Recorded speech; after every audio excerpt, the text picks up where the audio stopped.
Hello，今日我哋嚟到睇一個單位咧，就係改裝嘅單位嚟嘅啊。咁呢個單位咧本身啦，業主就係租咗俾人啦，跟住收翻啦。咁睇下自己可唔可以咧，自己住有啲咩要添加啦。咁我哋而家入門口講起啦。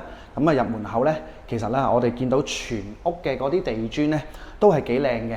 咁啊無需要話全部去到拆咗佢整過啦。咁呢個係可以保留嘅項目啦。咁另外啦，我哋嚟到廚房呢邊啦。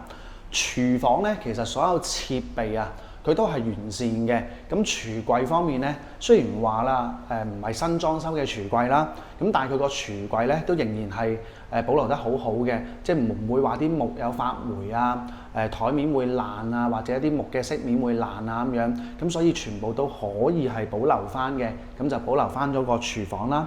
咁我哋再入到嚟廳嘅呢個範圍啦。咁啊，全屋嘅嗰個牆身咧，我哋都幫佢咧去做過一個油漆嘅處理啦。因為油漆咧用咗耐啊，日子耐咧，咁佢必定會有啲發黃啊，或者揩花咗啊嗰啲咁啊，呢啲需要修補啦。咁另外就係入門口咧，其實呢個咧就係飯廳位。飯廳位咧就會有一個高櫃喺度，儲物櫃。嗱呢個櫃咧其實幾好嘅，唔錯㗎。咁啊睇落去咧都仲係幾新淨，而且咧，啲木板啊、啲木門啊嗰啲咧，佢又冇話彎彎曲曲啊，咁啊完全可以用得翻嘅。咁啊，好似呢啲位咁樣啦，佢有個拉伸出嚟嘅位置咧，亦都可以做鞋櫃啦。咁所以呢一個嘅高櫃咧，佢係可以咧成個保留嘅。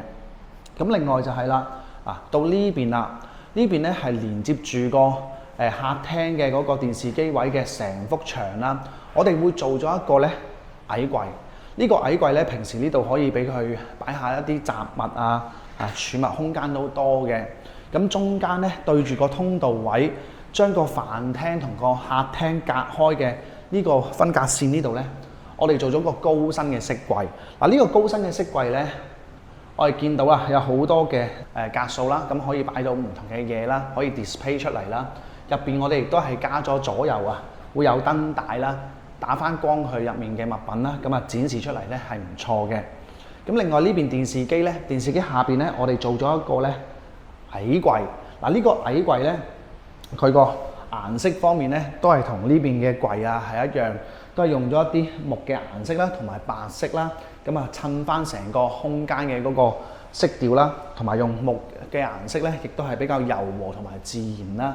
咁我哋亦都係做咗咧，將嗰個電視機下邊嘅一啲電掣位啊、天線位啊、寬頻位啊，全部做咗隱藏式，隱藏咗落個櫃嘅下面。而通過呢個位咧，就可以將佢咧拉翻晒啲線上嚟，去到連接個電視機或者係一啲上網嘅 modem 啦。咁我哋沿住通道入嚟呢邊啦。呢度咧係一個兩房嘅單位嚟嘅。呢個房咧原本業主係攞咗嚟做一個衣帽間。咁衣帽間咧就喺入門口，就兩排都係櫃嚟到裝衫啊咁樣啦。咁佢出邊係用咗呢一種嘅玻璃啊、鐵框啊嚟到隔開啦。咁我哋入嚟嘅時候咧，而家我哋將個呢邊啊一個已經係用得唔好嘅櫃啦，咁啊拆咗啦。咁拆完之後咧，騰出嚟嘅空間係幾多嘅？佢可以作為一個書房嘅用途，或者擺張按摩椅啊都 OK 啦。而本身咧，佢係拆咗櫃之後冇地腳線，我哋就襯翻一個咧同個地磚個色通嘅地腳線啦。咁呢邊咧呢個櫃本身就係舊嘅原有嘅。咁個櫃咧除咗個櫃門之外咧，其實其他嘢都係仲用到可以保留嘅。我哋就將佢嗰個咧用得唔好嘅櫃門啊，咁啊拆咗換咗一個咧。係好順，燙得非常之順嘅櫃門喺度啦。咁個櫃門嘅飾面亦都係咧選用翻一啲咧襯托翻佢原本嘅呢個木紋嘅材料啦。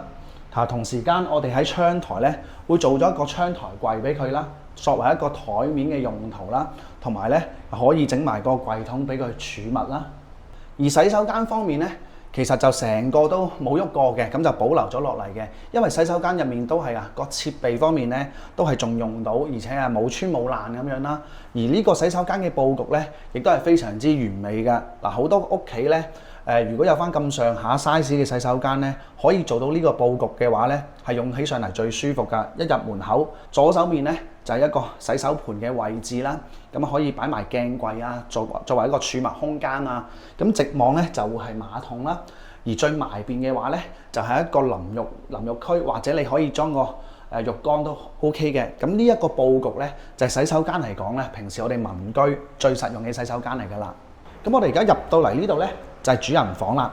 主人房嘅改動咧就會多少少嘅，因為原本咧舊有嘅時候啊，呢度就係一個地台床啦，成個都係地台咁樣啦。咁地台床有地台床嘅好啦，咁而家唔做地台床咧，咁亦都有佢自己嘅好處嘅。咁我哋將個地台床拆咗之後咧，做翻個床喺度啦。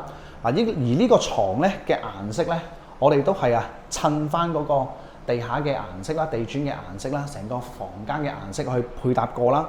而將呢張床變身之後咧，大家見到啊，床斗咧我哋加咗兩個油壓撐啦，可以將佢咧撐起。咁跟住下面咧就可以儲物空間咧會比較多啦。而近床出面嘅落床位咧，我哋會做翻3個櫃桶啦。咁櫃桶亦都係好方便啊，就可以攞到一啲平常都會攞嘅衣物啦。咁呢度就儲埋一啲咧，可能你冬天衫你換季你先會攞出嚟啊，或者係被啊、枕頭嘅物品啦。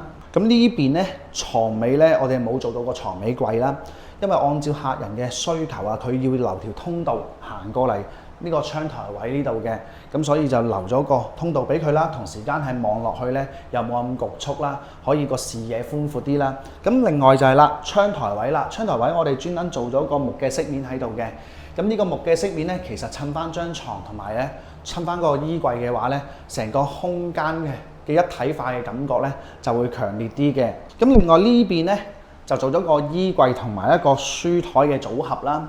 咁大家可以見到呢個書台嘅台面咧，我哋係延伸到入去個衣櫃嘅入面，係啦。咁呢度專登留空咗一格啦。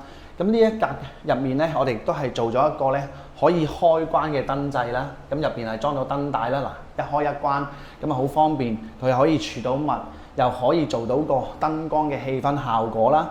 同時間咧個櫃嘅嗰個飾面方面咧，除咗用咗木之外咧，亦都係襯托翻個床同埋襯托翻成個房間嘅空間感啦，會有啲灰色嘅點綴啦。咁個櫃籠入面咧都需要講下㗎。嗱，而家咧係冇拉手㗎啦。大家見到個櫃，咁啊呢個櫃嚟講咧，如果有拉手嘅話咧，佢會方便好用啲。咁但係咧冇拉手咧就會美觀啲。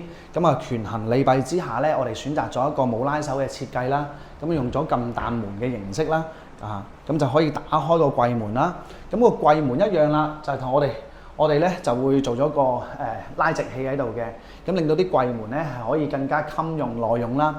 咁另外就係咧呢個櫃咁高，咁啊業主佢哋咧就好唔中意咧，即係擒高擒低去到擺嘢嘅。咁所以呢個空間咧，我哋就會利用咗佢作為一個可以拉落嚟嘅一個掛衣架啦。咁啊非常之方便。